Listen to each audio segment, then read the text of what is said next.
मित्रों नमस्कार। शिव शिवा ज्योति से ओम प्राच्य विद्या अनुसंधान केंद्र में आपका स्वागत है। मित्रों आज का विषय है कि कोरोना जैसा वायरस सबसे अधिक किन लोगों के ऊपर अपना प्रभाव डाल रहा है, किन लोगों को ये वायरस संक्रमण फैलने का सबसे ज़्यादा खतरा है। ज्योतिष के आधार पर इसमें क्या कहा जाए, क्या देखा जाए। तो मित्रों सबसे पहली चीज़, वायरस जो सबसे ज़्यादा फैलाने वाला ग्रह है वो राहु है, और रूप बदलने वाला जो भी कार्य है ये राहु की ही देन है। और इसमें अगर कहीं शनि का भी सहयोग मिल जाए तो ये और भी अधिक प्रबल रूप से अपने कार्य को अंजाम देता है। मित्रों जिन किसी की भी कुंडली में राहु और शनि ये दो ग्रहों की चाहे जैसे भी दशाएं चल रही हों, आपको ये अब देखने का वक्त नहीं है कि वो राहु अच्छी दशा में चल रहा है कि खराब दशा में चल रहा है, शनि अच्छा चल रहा है या खराब चल रहा है, शनि केंद्रेश है या अष्टमेश है या त्रिक भाव का स्वामी है, कहाँ का स्वामी है, ये सब देखने में मत पड़िए।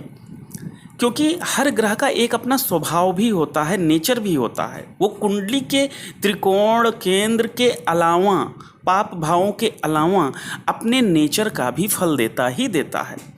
शनि कितना भी अच्छा होगा लेकिन शनि के जो नेचर वाले गुण हैं वो तो शनि देगा ही। ठीक उसी तरह राहु चाहे कुंडली में कितना भी अच्छा क्यों ना हो, उसका जो नेचर है वो अपने नेचर का गुण जरूर देगा। वायरस बनना, वायरस का रूप बदलना, वायरस का संक्रमण फैलना, ये दोनों ही काम राहु और शनि देने में सबसे अधिक माहिर हैं। उसमें भी राहु मुख्य रूप से अहम रोल इसमें अदा करता है।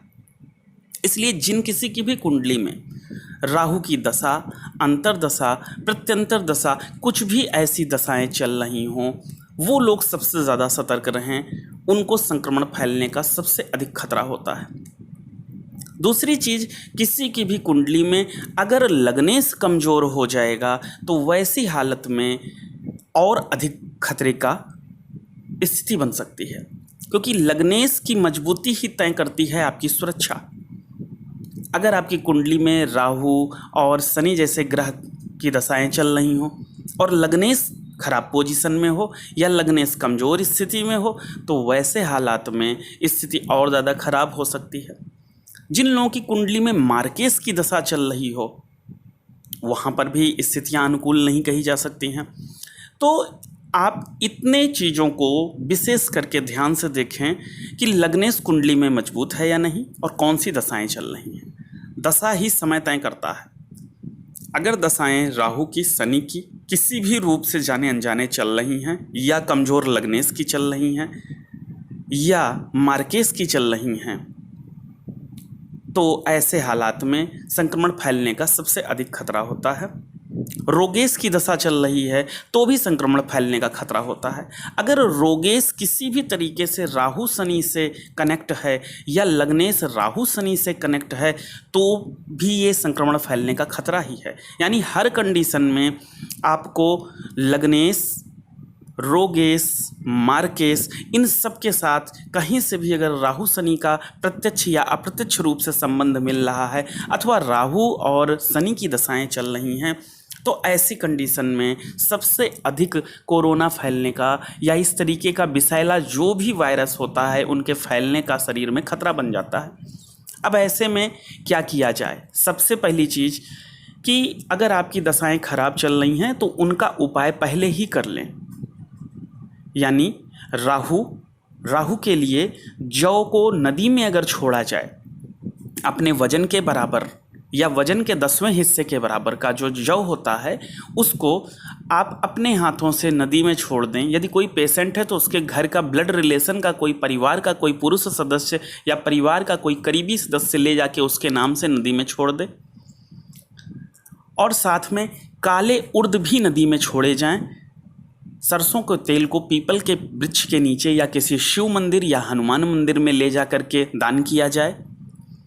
अगर अपना चेहरा देख करके दान किया जाए तो बहुत अच्छा है। अगर कोई पेशेंट है नहीं कर सकता है तो ऐसी कंडीशन में उनके परिवार वाले उसके किसी भी तरीके से अगर संभव है तो उसके ऊपर से एंटी क्लॉक घुमाकर, और अगर नहीं संभव है, जैसा कि ऐसे पेशेंट के पास हॉस्पिटल में जाने नहीं दिया जा रहा है, तो उनके नाम से, उनके अच्छे स्वास्थ्य की कामना से दान किया जाए, तो उनके जब ग्रहों के स्तर जब शांत होंगे, कमज़ोर होंगे, तो उनको कहीं ना कहीं से ट्रीटमेंट मिल जाएगी, उनको डॉक्टर की ट्रीटमेंट काम करने लगेगी, उनको कहीं ना कहीं से अच्छे डॉक्टरी उपाय मिल जाएंगे। जिन लोगों को भी कोई दिक्कत हो रही है, जब भी बृहस्पति राहु या शनि के प्रभाव में आ जाता है तो ऑक्सीजन की दिक्कत आ जाती है, क्योंकि बृहस्पति ही ऑक्सीजन होती है। इसलिए किसी भी कुंडली में बृहस्पति का मजबूत होना स्वास्थ्य के लिए बहुत अधिक जिम्मेदार है, शुभ होना बहुत जिम्मेदार है। आपको अपने लग्नेश को मजबूत करके रखना है। इसके लिए आप यंत्र और रत्नों का अच्छे से उपयोग कर सकते हैं। साथ में जौ को नदी में विसर्जित करें। नारियल को, जो कि पूजा वाला नारियल होता है, उसको एंटी क्लॉक घुमाकर नदी में विसर्जित कर दें। काले उर्द के आटे की गोलियां बनाकर मछलियों को खिला सकते हैं, या काले उर्द के आटे का आप दान कर सकते हैं। खड़ा काला उर्द भी दान कर सकते हैं।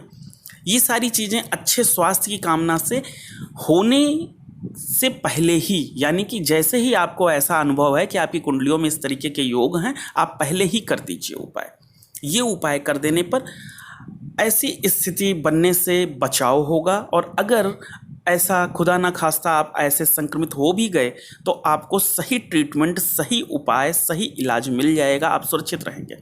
लग्नेश का मजबूत होना और इन दो ग्रहों का किसी भी तरीके से दान होना बहुत अधिक आवश्यक है। मित्रों, संक्रमण बहुत तेज़ी से फैल रहा है, इसके लिए ज्योतिषीय ये सबसे अच्छे उपाय हैं। इन उपायों को लोग पहले ही कर लें तो ज़्यादा बेहतर है। उस समय का इंतज़ार ना करें, क्योंकि परेशानी आ जाने के बाद कोई उपाय करने में सक्षम नहीं रह जाता है, वो बीमार पड़ जाता है, अपने उपाय स्वयं कर नहीं सकता है, उसके घर वाले चाह के भी नहीं कर पाते हैं, और अगर कोई हॉस्पिटल तक चला जाता है तो फिर उपाय करने की सारी संभावनाएं भी लगभग बंद हो जाती हैं। ऑक्सीजन की जो भी समस्या आ रही है, जब भी किसी की कुंडली में कहीं से भी बृहस्पति खराब पोजीशन में आ जाएगा, राहु शनि के चपेट में आ जाएगा, या गड़बड़ पोजीशन में आएगा, तो ऑक्सीजन की समस्या आएगी। बृहस्पति को ठीक करने के लिए बृहस्पति का यंत्र धारण कर सकते हैं, लेकिन ये यंत्र सिद्ध, जिंदा, जागृत होना आवश्यक है। पुखराज सुनहला रत्न धारण कर सकते हैं, ये रत्न भी जागृत होने आवश्यक हैं। पहले से अगर ये सारे उपाय आप करके रखें, लग्नेश को बलवान बना कर रखें, तो काफ़ी हद तक सुधार किया जा सकता है कि ऐसी कंडीशन तक ही आप नहीं जाने पाएंगे कि जिस कंडीशन पर बहुत ही विषम स्थितियां पैदा होती हैं। आप सब अपनी पत्रियों को देख सकते हैं और स्वयं अपना निवारण पहले ही समय रहते कर लें। और इसके साथ जो भी इसकी सुरक्षा के लिए मास्क लगाना, डिस्टेंसिंग, ये सारे अपने नियम जो सब किसी को मालूम है।